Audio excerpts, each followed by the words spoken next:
Hi everyone, I'm David Aragona, and this is the March 3rd edition of Horses to Watch, where we carefully analyze trips looking for horses that might have encountered adversity in their recent starts and might be worth following when they run back in the future. On this week's show, we're going to stay at Aqueduct, my home base, and look at 3 races from last weekend, actually 1 race from Friday and 2 races from last Saturday. We had plenty of rain in the area last Saturday and Sunday at Aqueduct, creating some muddy and sloppy track conditions. We'll talk about how those affected 2 races on the Saturday card, but we're going to begin things with a race from Friday when the track was dry, but the track appeared to be a little bit biased as it had dried out from some wetter weather earlier in the week. And that's been no real surprise at Aqueduct because we've seen a rail bias pop up quite a few weeks over the past several weeks, going back to early February. This rail bias that we saw on Friday, February 26th, was not quite as strong as the one that we saw 2 weeks prior for that stretch of 3 days from February 13th to 15th. I did a show on that, highlighting some horses that were wide against that rail bias. This one not quite as detrimental to horses that were off the rail, but I think still significant. So let's dive into race 7 from that Friday card. It's a New York bred allowance race. Non-winners of one other than going the 1-turn mile.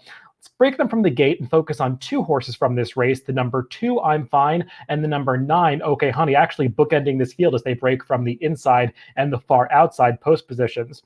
Now, as they move down the backstretch, as I said, this is a race that is going to be dominated by horses that ride the rail, also horses that were forwardly placed in this race.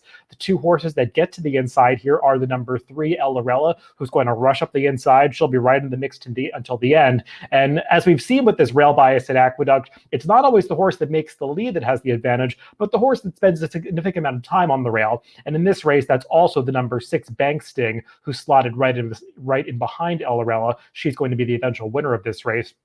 However, the 2 horses that I think you want to focus on that had some adversity to overcome are the number 2, I'm Fine, who's all the way at the back of the pack to your right of your screen now. She's a deep closer, but she's pretty far back in the early going of this race. And also the number 9, Okay Honey, who's at the back of that first pack of horses with the yellow silks and the black cap. She's about 3 wide moving into the far turn. And Okay Honey's the one that I think maybe even had the slightly tougher trip because she's never close to the rail. I'm Fine with saving ground a little bit down the backstretch, has to come off the rail about here as she starts to launch her rally on the far turn. But Okay Honey, she was 3 wide down the backstretch, 3 wide around the far turn. She's got to move out into the 4 path at the quarter pole. She tries to make a run here. That's just the wrong trip over the surface. And you can see the eventual winner with that white face, the number 6 horse. She was on the rail all the way around the far turn, just angles off at the top of the stretch. That's Bank Sting, and she's going to go on to win this race. But the 2 horses that I'm most focused on are the 2 horses rallying on the outside. The number 9, Okay Honey, who's stalling a bit from having gone wide all around the turn,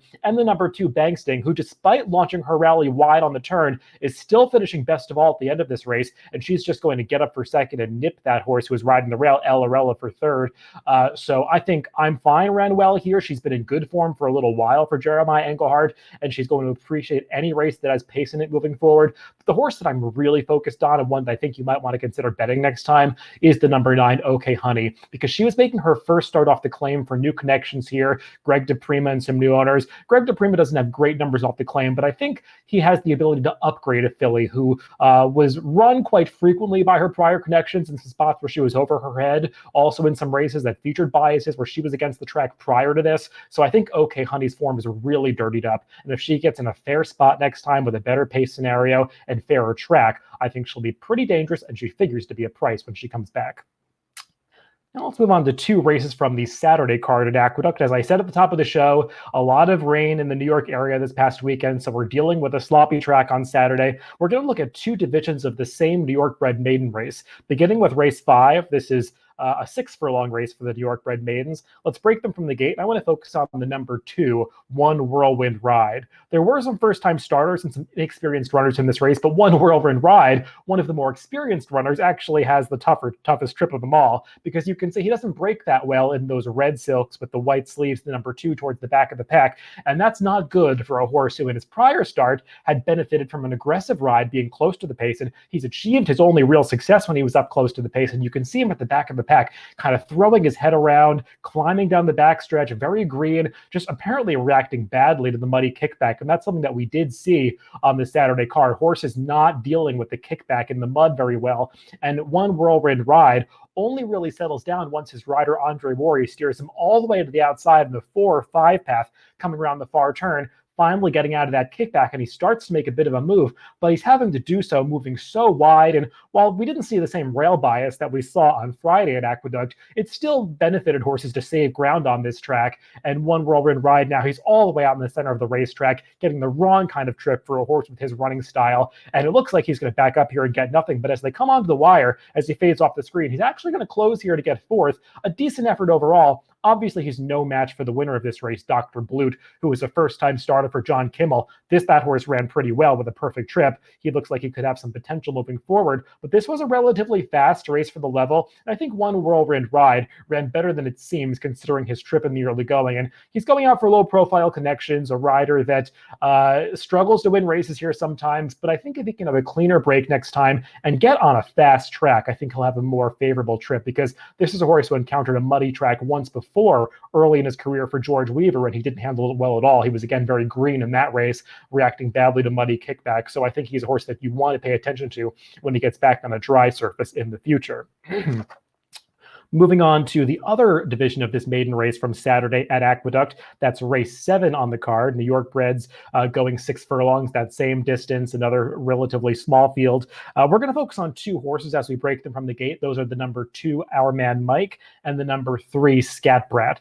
Our Man Mike was actually the only horse in this race with experience, but he's going to run a race that almost would suggest that he was the least experienced of these, because he looks like the most green horse out of all of these. The number 3, Scat Brat, you want to focus on him at the start, because he was steadied back a little bit, was kind of sandwiched between horses, and he's back in second to last, a few strides out of the gate, pushed back. But look at the number 2, Our Man Mike, who's striding very greenly down the back stretch. It almost looked like his rider, Luis Cardenas, was going to pull him up for a second. He's just taking some very awkward steps. He veered out. Maybe he was also reacting badly to the kickback, but it looked almost like something else was going on. Now, going back to the middle of the pack, you see the number 3, Scat Brat, who was a big price first time out in this race.